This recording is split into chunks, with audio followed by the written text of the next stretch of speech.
Olá, olha que história de Mário Castrinho. Olha que história. Vou-te contar a história daquilo que vou contar, porque é preciso contar o que não nos conta a história. Que a história não está na história, mas na história de a contar. Porque te vou contar como se conta a história, ou seja, contar da história na história de te contar, de como te quis contar a história que só é história, por ter história de contar. Olá, eu sou o Bru, estamos aqui para mais uma hora de leitura e hoje eu trouxe uma hora de leitura assim com um nome muito comprido. Brincar a direito pelas curvas linhas do pensamento. Que é assim um nome muito grande, o que será isso? Durante todas estas sessões de hora de leitura, e esta é a nossa última hora da leitura, falámos muito e eu tentei falar sobre os livros, a leitura e o leitor, e é por aqui que eu vou começar. Os direitos do leitor, de um escritor que eu gosto muito, Daniel Pennach, e que fala sobre 10 direitos que tem o leitor. O primeiro direito do leitor é o direito de não ler.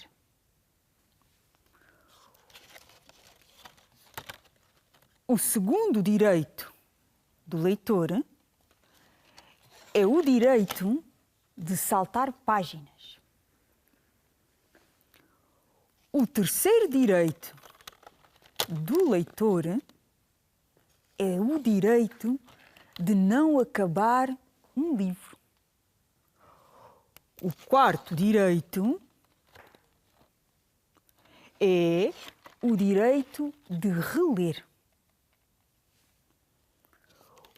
O quinto, o direito de ler não importa o quê.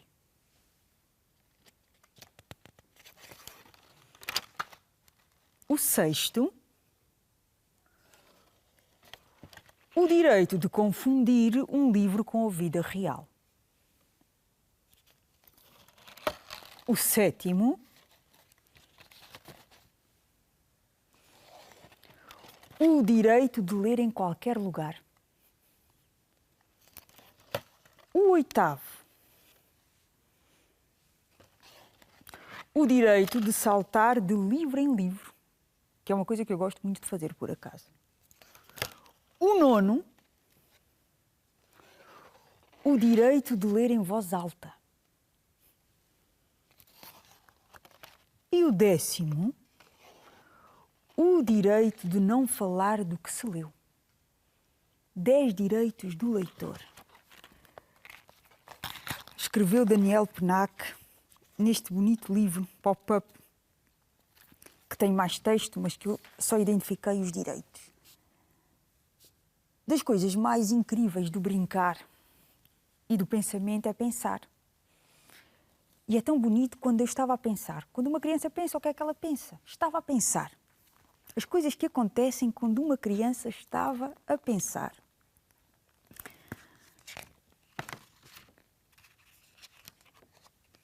Uma vez, numa manhã como a de hoje, tu disseste bom dia, mas eu não disse nada porque estava a pensar. Está na hora de levantar. E eu não disse nada porque estava a pensar, Veste aquela camisa, a amarela. Estava a pensar em todas as partículas de pó que flutuam e brilham à luz do sol. Estava a pensar em limas, em limões, laranjas e amarelos. Estava a pensar em melancia, estava a pensar em cores de rosa. Estava a pensar. Lava as mãos, esfrega-as bem. Mas eu estava a pensar. Estava a pensar no esfregar bem, estava a pensar na água em baldes, em piscinas, em ribeiros e coisas frescas como seixos lisos e todas as pedrinhas e conchinhas e pocinhas. Estava a pensar em ondas e joias, em grutas, estava a pensar no azul e no verde, estava a pensar num jardim, num lago e num peixe que nunca vi e eu estava a pensar. As jardineiras, vestas jardineiras, Mas eu estava a pensar em todas as coisas, em baixo, em cima, em tudo o que faz. Flip, flop, snip, snap, nos papagaios que voam como pombas brancas no céu, e estava a pensar em subir bem alto. Estava a pensar que me atirava ao ar e eu me apanhava. Estava a pensar em balançar-me na ponta de uma corda sem nunca cair. Estava a pensar nos meus patins e na chave dos patins. Estava a pensar em mim. Estava a pensar. A camisola! Veste a camisola! Uma camisola! Mas eu estava a pensar em mãos e pés e braços e pernas. Se os braços fossem pernas e eu metesse os pés pelas mãos, andava por aí com a minha cabeça no chão, sem ter de usar nada nos dedos dos pés. Era nisso que eu estava a pensar. Calça, as meias e os sapatos. E as coisas que são diferentes e as coisas que são semelhantes, como chapéus e bonés, polegares e dedos e pegas e luvas. Estava a pensar em meias, em meiotes, soquetes e laçarotes. Estava a pensar caras larocas, carrancas, caretas, carantonhas. Estava a pensar em caras diferentes, em sítios diferentes, em viagens, em partir para longe em navios. Estava a pensar. Meias, sapatos, calça os sapatos e as meias. Ai, mas eu estava a pensar em luas, balões, a pensar em bolas, a pensar em rodas e focas. Estava a pensar em pelicanos, pavões, num cisne. Estava a pensar em enormes elefantes dourados, prateados, que eu pudesse montar. Estava a pensar em zebras, girafas, gatos selvagens, ursos. Estava a pensar em leões, tigres para te comer. Estava a pensar num circo gigantesco. Estava a pensar, os sapatos, as meias, depressa, depressinha. Ai, mas eu sentia-me vagaroso como um pudim a cozer, como uma tartaruga a adormecer, como um pêssego mole, como um caracol ao sol, como não sei o que faça, como uma piada sem graça, como nada para fazer e nada para dizer quando está a chover. Por favor! Mas eu estava a pensar que gosto de ti 1 bilhão, ou melhor, 1 zilhão, ainda melhor, 1 hiperlilião, 1 gorililião, 1 hipopotilião, 1 rinocerililião, 1 elefantililião. Estava a pensar que gosto de ti como de uma sandes de doce de morango até ao teto e também mais um bolo inteirinho de chocolate. Gosto de ti mais do que todos os carros de bombeiros, todas as escavadoras, todos os caminhões do mundo inteiro. Estava a pensar. E foi por isso que não calcei as meias, que não calcei os sapatos e que não apertei os atacadores. Tudo isto porque eu estava a pensar. E quando pensamos, muitas coisas acontecem cá dentro. Às vezes, é quase como se tivéssemos um pássaro da cabeça. Como se vivesse aqui um pássaro dentro da nossa cabeça. E o Manuel António Pina escreveu sobre isso. Escreveu mesmo o pássaro da cabeça. E diz assim: sou o pássaro que canta dentro da tua cabeça, que canta na tua garganta, que canta onde lhe apeteça. Sou o pássaro que voa dentro do teu coração e do de qualquer pessoa, mesmo as que julgas que não. Sou o pássaro da imaginação que voa até na prisão e canta por tudo e por nada, mesmo com a boca fechada. E esta é a canção sem razão, que não serve para mais nada, senão para ser cantada quando os amigos se vão.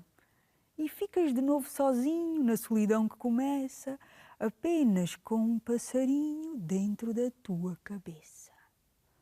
O pássaro da cabeça, este pássaro da imaginação. E há dias, e há pessoas que têm muito hábito de perder a cabeça. E António Torrado escreveu uma história sobre um senhor muito distraído, mas tão distraído, que vejam só o que lhe aconteceu. Era uma vez um senhor que era muito distraído.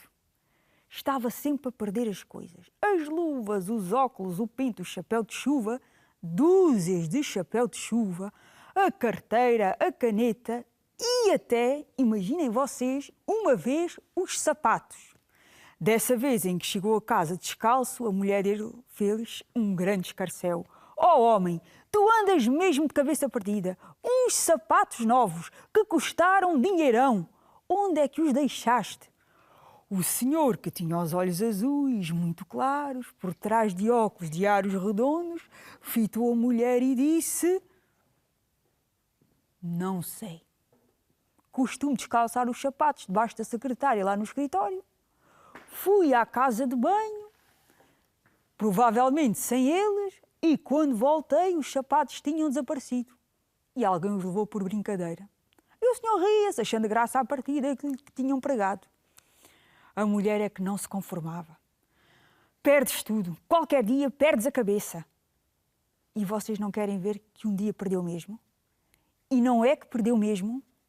Umas vizinhas lá de casa vieram dizer à mulher: ai, vizinha, o seu marido, calculo só, perdeu a cabeça. Trazemos lá aqui, quer ver?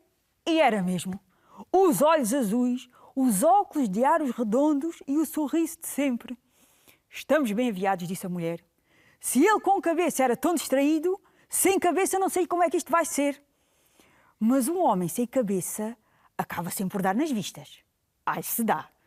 Trouxeram-no à mulher, só havia um problema. A cabeça não encaixava.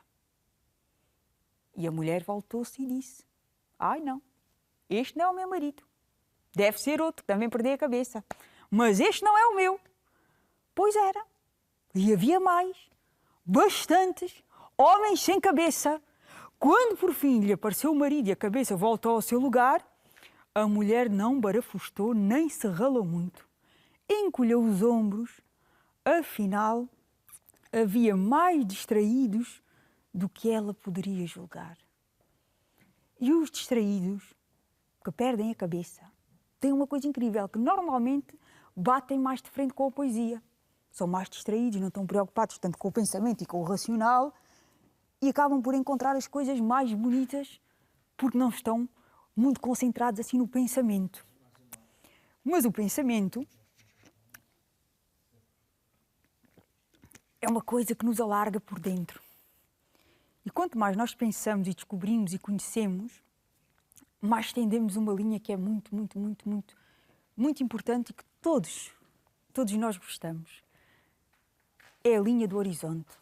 Quanto mais nós conhecemos, quanto mais nós pensamos e brincamos pelo pensamento, mais alargamos esta linha, este horizonte. E onde é que está esta linha do horizonte? Um livro de Carolina Celas que nos diz e conta e fia sobre esta linha. A linha do horizonte, o horizonte, está aqui, todos os dias. Ali, acolá.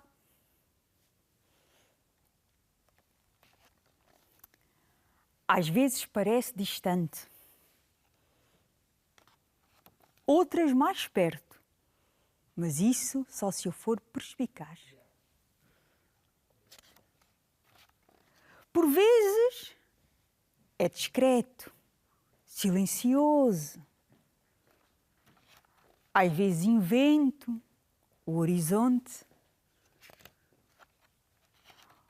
Ora desenha fronteiras que eu nunca imaginei.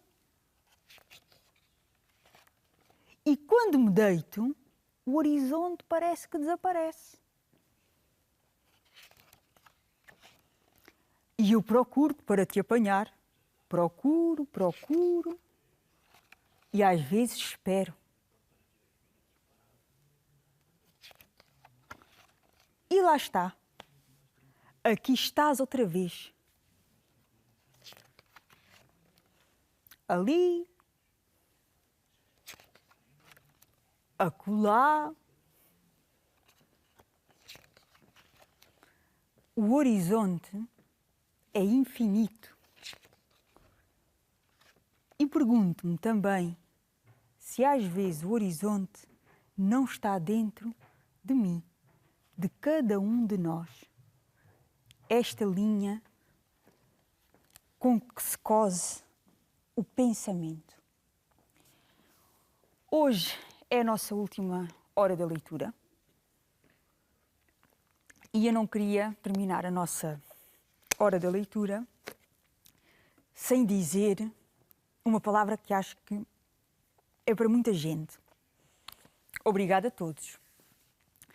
Obrigado, e quero deixar aqui uma palavra de apreço a todos os professores, a toda a equipa que trabalhou nesta aventura e que crescemos todos nesta experiência.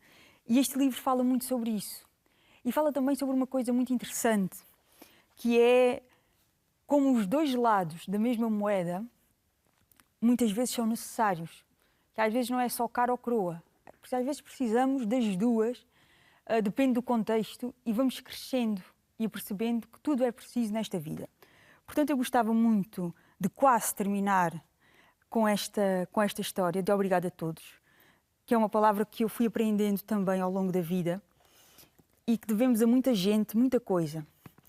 É mais uma vez um texto de Isabel Munhoz Martins, uma autora que eu trouxe muitas vezes, e uma ilustração de Bernardo de Carvalho, e diz assim: obrigado a todos. O meu pai ensinou-me a ter paciência. A minha mãe explicou-me que nem sempre é bom esperar. Com a minha avó Maria, aprendi que não há um minuto a perder. E segundo o meu avô Filipe, bom é preguiçar. Com a Dona Rosa da porta ao lado, aprendi a saber ouvir. Com o Malaquias descobri que é bom não ter de falar. O tio Rodrigo ensinou-me que se as regras existem, é por alguma razão. E foi também com ele que aprendi a saber perder. Com o meu grupo de futebol, aprendi a fazer parte da equipa. E foi assim que descobri que o que eu gosto mesmo é de ganhar. Com o meu vizinho Arthur, perdi o medo de arriscar. Mas a minha tia Luísa, por outro lado, está sempre a repetir: não arranjo mais sarilhos. Com o Sr. Faria aprendi a olhar as coisas e descobri que algumas delas são mesmo muito bonitas. Com o meu primo Afonso percebi que algumas coisas feias também têm a sua piada. E é verdade, algumas coisas feias têm a sua piada. A Catarina ensinou-me que não pode ser tudo como eu quero, mas o Sr. Zé do autocarro costuma dizer-me: se queres muito uma coisa, não desistas, meu rapaz.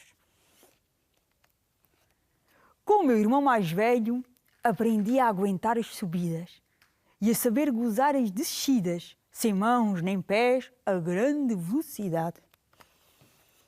Na escola percebi que sou apenas um entre muitos. E cá em casa aprendi que sou exemplar único. Ou, como diz o meu pai, especial de corrida.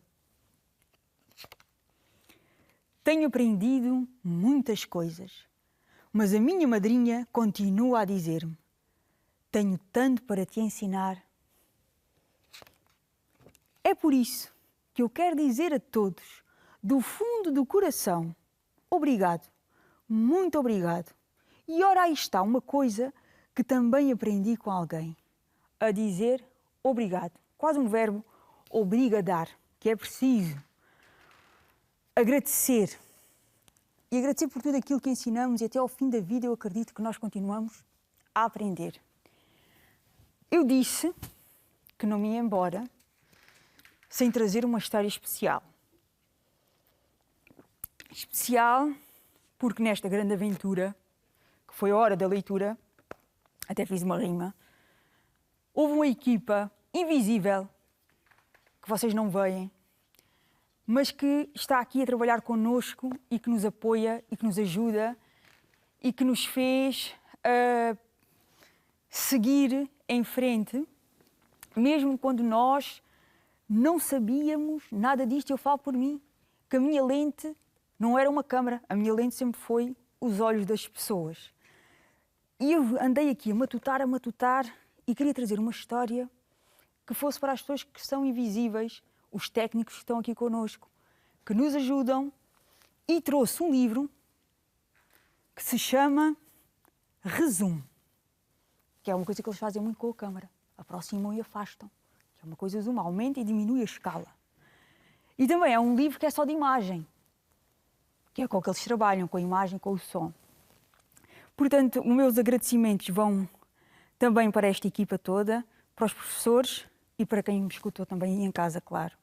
É um livro só de imagem, portanto, eu quero que vocês olhem para a imagem e vamos todos fazer assim um zoom e ver onde é que esta imagem nos leva. E que foi um bocadinho também como esta experiência, ou seja, e acho que um dia nós vamos olhar todos para trás e fazer aqui uma retrospectiva de tudo isto. Ora, então vamos lá.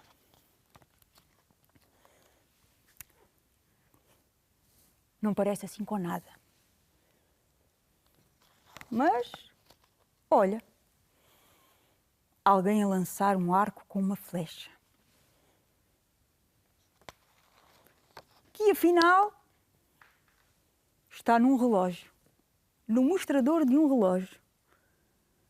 E esse mostrador está no braço de alguém que está a desenhar. E está a desenhar numa folha sobre uma parede. E essa parede, não é assim tão pequena quanto isso. Onde será este sítio? Este lugar?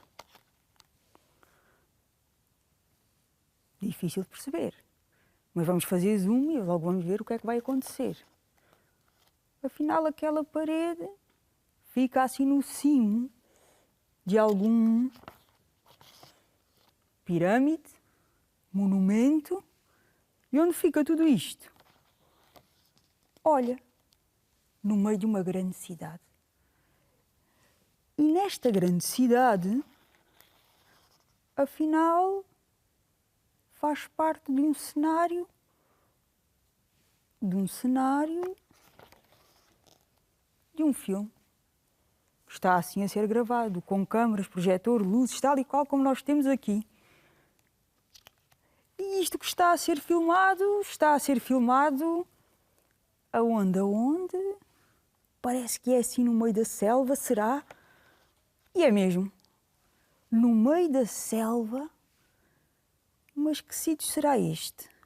Olhando aqui para esta figura, vamos até à Índia. E nesta parte da Índia, este elefante, que parece assim um elefante, e é talvez a andar pelo meio. Onde é que isto ficará? Vejam só, numa arca, dentro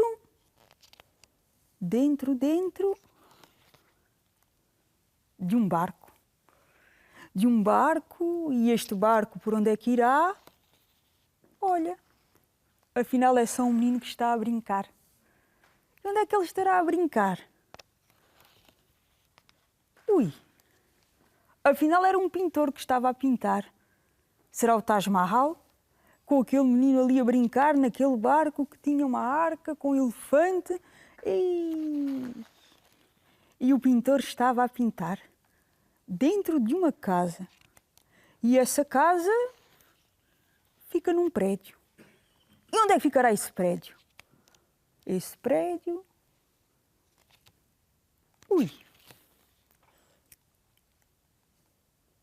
Será que é na China? Será que é na Ásia? Japão? E é mesmo. Mas afinal é só num espelho. E esse espelho é um outdoor, um anúncio no meio de uma grande estrada.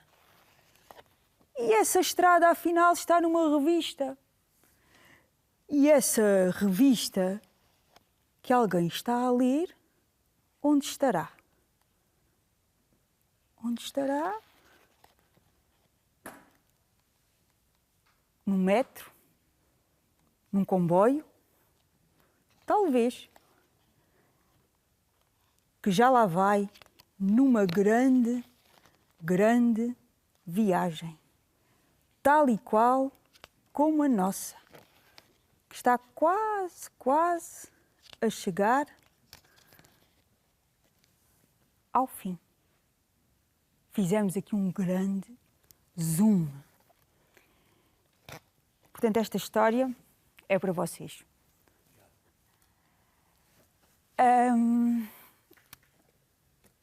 Quase a terminar. Não queria deixar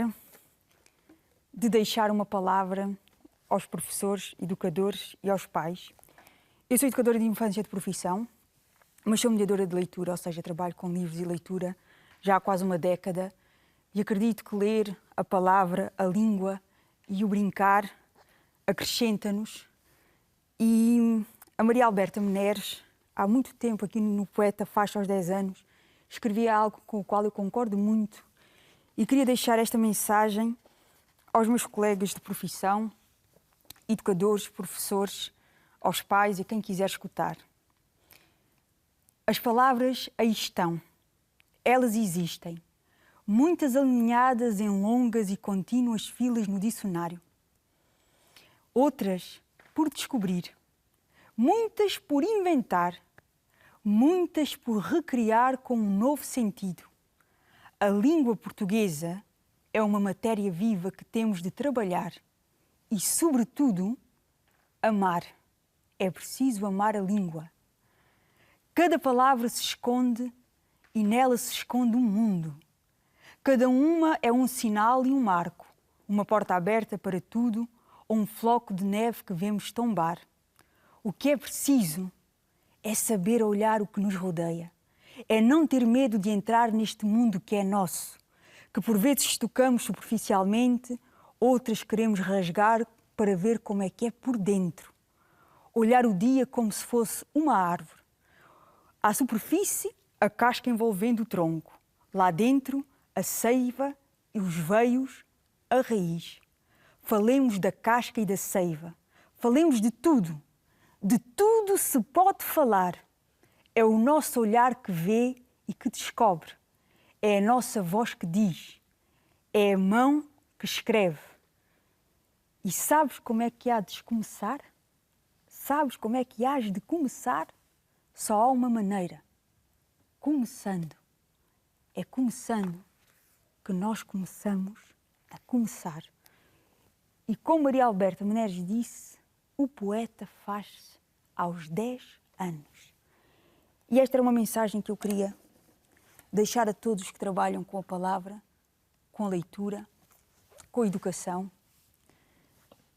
E é aquilo em que eu acredito. E para terminar, a nossa última ler para nada ou tirar para o ar. Vou só beber mais um bocadinho de água.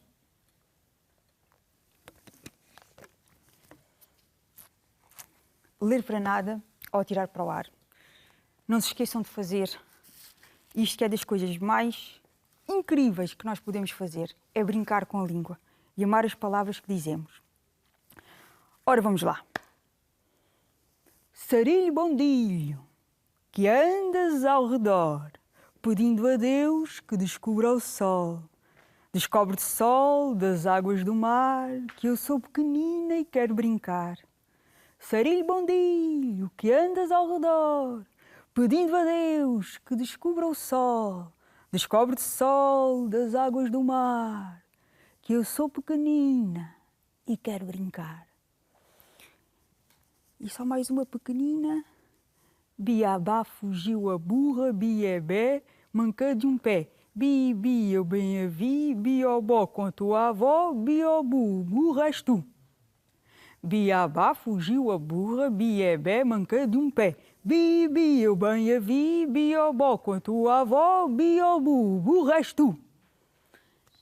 E para terminar, hoje não vou terminar com uma fórmula, vou terminar com uma quadra da minha terra que diz uma coisa que para mim também é verdade. Eu não gosto, nem brincando, dizer adeus a ninguém. Quem parte, leva saudades. Quem fica, saudades tem. Obrigada a todos, a todas as equipas e foi um gosto estar aqui. Até à próxima.